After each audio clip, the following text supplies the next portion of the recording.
Good afternoon. It's Wednesday, January 9. I'm Herman Green with your midday news. A special welcome if you're watching online at onespotmedia.com. There's been another abduction of a newborn at one of the island's health facilities. The latest incident took place at the Victoria Jubilee Hospital in Kingston this morning. The baby's mother told TVJ News that after tidying herself, she realized that the baby was missing. The baby's father explained. When I understand what happened so far, she had the baby around 6 yesterday evening.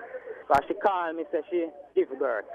Everything all right. This morning on around 8 o'clock, I get a call from her. And she said, she don't know she will tell me this. So I said, what if I did the baby dead? And she said, no.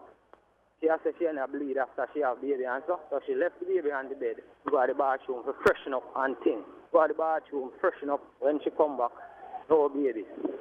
Baby missing, can't be found. On Sunday, police in St. James recovered a 3-week-old baby girl that was abducted on Friday. That baby was stolen from her mother after she asked a woman to hold her baby while she used the bathroom at an outpatient clinic at the Cornwall Regional Hospital. And of course, we'll have more details on the latest abduction in primetime news at 7. 3 of 4 men accused of robbing a mini-mart on Union Street in Montego Bay, St. James last week Monday have been arrested by the police. The men were held during a raid at a guest house in Montego Bay this morning. They were identified from CCTV footage. The supermarket cameras captured the unmasked men entering the business place, 2 of them armed with handguns. Prior to that, a 4th unmasked man who acted as a scout could be seen inside the mini-mart speaking on a cell phone before going to the door and calling his cronies. One of the men accosted the watchman at the door, hitting him in the face with a pistol before dragging him further into the store. They then demanded valuables, including cash, from the cashier, while unsuspecting customers entered and exited the establishment.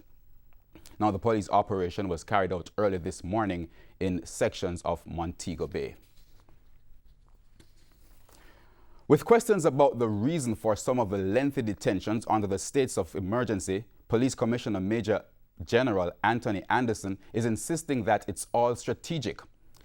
This issue was raised at Tuesday's sitting of Parliament's Internal and External Committee. What we are doing is reducing murders, and to do that, you have to reduce the opportunity to do so. You have to create separation between those people who are killing and those people who are killed. According to the Commissioner, this is just one of the strategies used by the security forces to gather information. Separation of persons from the community also allows persons who are always in fear to give information, etc., to consider giving information. The government is insisting that the decision to acquire Venezuela's 49% stake in Petrojam is not only necessary but critical to the viability of the entity. On Tuesday, Foreign Affairs Minister Kamina Johnson-Smith announced that the government will seek to make legislative changes to take control of the shares now owned by Venezuela's PDVSA. The opposition spokesman on energy, Philip Paulwell, responded, describing the move as hostile, premature, and unwarranted. However, on Tuesday, Ms. Johnson-Smith said in addition to the international challenges created by the company's ties to Venezuela, there's also the threat that Petrojam will become less relevant to local markets. Particularly important, or rather urgent, given the changes that I explained in respect of JPS's conversion to LNG, which I understand is to take place in April 2019 if they remain there on target, as well as the MARPOL regulations in 2020. This changes the landscape entirely, and therefore delay is just really not in Jamaica's interest. And that is something that I think it's important that everyone understand. Human trafficking continues to be a major concern worldwide, and here in Jamaica, that concern has grown even more. But speaking on TVJ's Smile Jamaica this morning, head of the Anti-Trafficking in Persons Vice Squad, DSP Carl Berry, said the unit has been ramping up its effort and putting up a good fight to stop the illicit practice. Anti-Trafficking in Persons Vice Squad, the fight is on to end human trafficking in and through Jamaica and to protect the lives of victims. Head of the Vice Squad, Deputy Superintendent of Police Carl Berry, said the body has to date rescued 86 victims. These are people from across the world. We remember just last year we rescued an Italian male who was trafficked from Italy to Jamaica.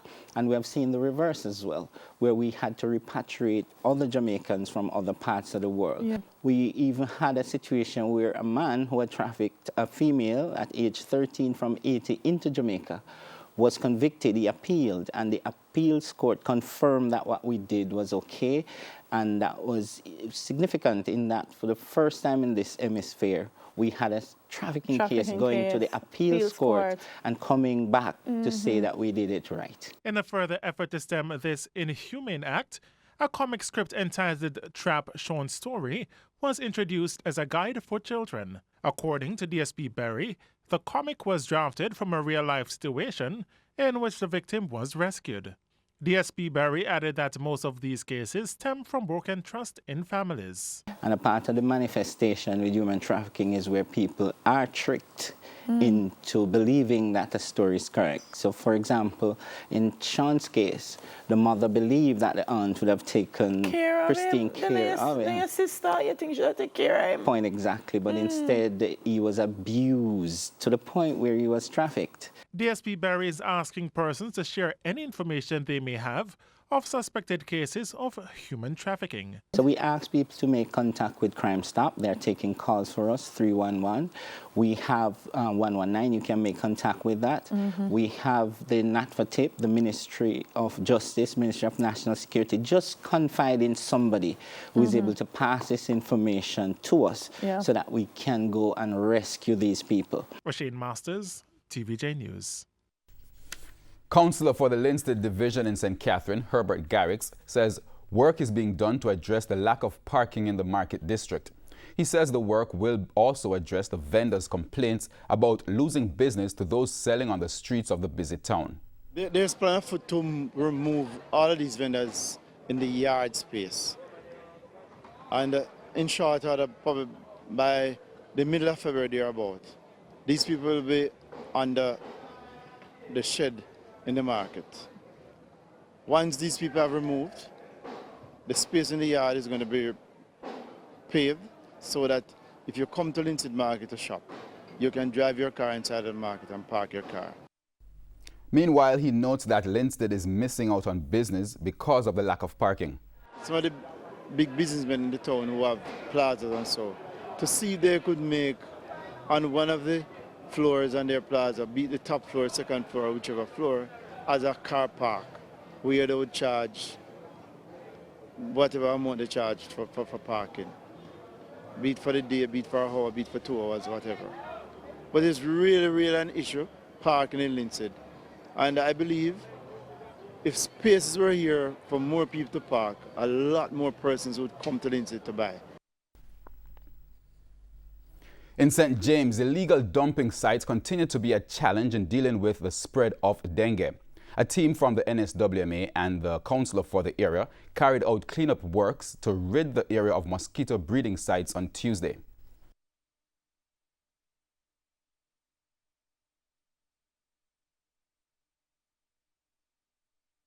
Catherine Hall is a densely populated community. And as you can see here with the truck that's parked right here, you see that one load, our first load, and we've moved quite a bit of material. These materials didn't come from anywhere else. They're actually materials that were put here by residents that live in the area. However, councillor for the Spring Gardens Division in the Montego Bay Municipal Corporation, Dwight Crawford, says there are no reports of the mosquito-borne disease in his division. But we can't wait to get reports before we act. You know, we're trying to be proactive. That aside, work will continue over the next couple of weeks. For today, we are in Catherine Hall. We will be in West Green. We'll be in the greater town area of Montego Bay. You're talking about the Orange Street, some parts of the Canterbury area. And we now go to a preview of what's coming up in this evening's health report. In the next edition of the Health Report, we look at dengue fever. If you recognize these symptoms at a time when the government says that there is an outbreak of dengue, then it's most likely that you do have those symptoms. But having had those symptoms, it is important that you take the trouble to go to a physician. That's the Health Report this evening in Primetime News. And if you have symptoms of dengue, get plenty of rest and drink fluids to prevent dehydration.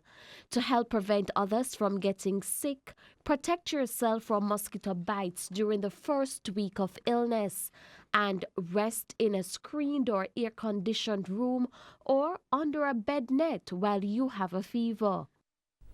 We go down to sports. National shot put record holder Odain Richards says he overcame one of his toughest seasons to earn his nomination for the 2018 RJR Gleaner Sports Foundation National Sportsman of the Year. The 2015 World Championship bronze medalist takes the spotlight in today's preview.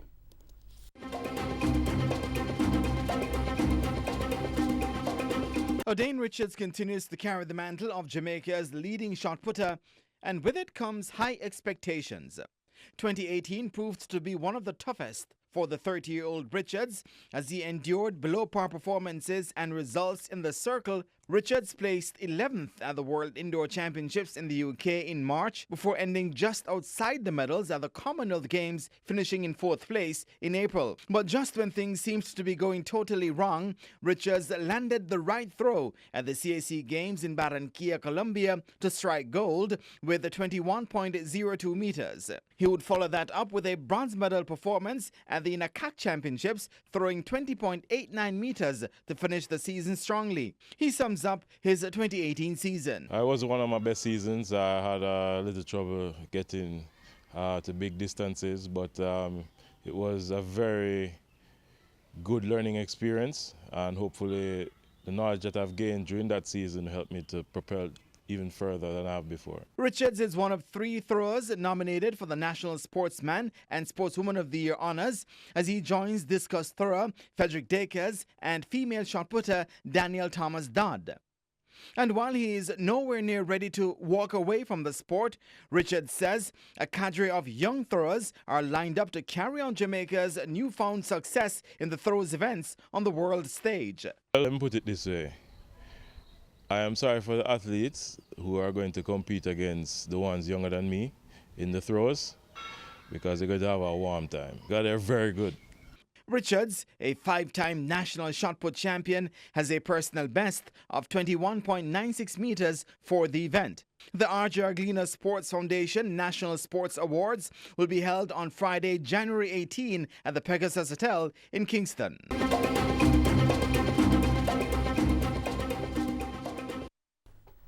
And that's the Midday News. I'm Herman Green. Join us at 7 for the Primetime News Package. On behalf of the news, sports, and production teams, good afternoon.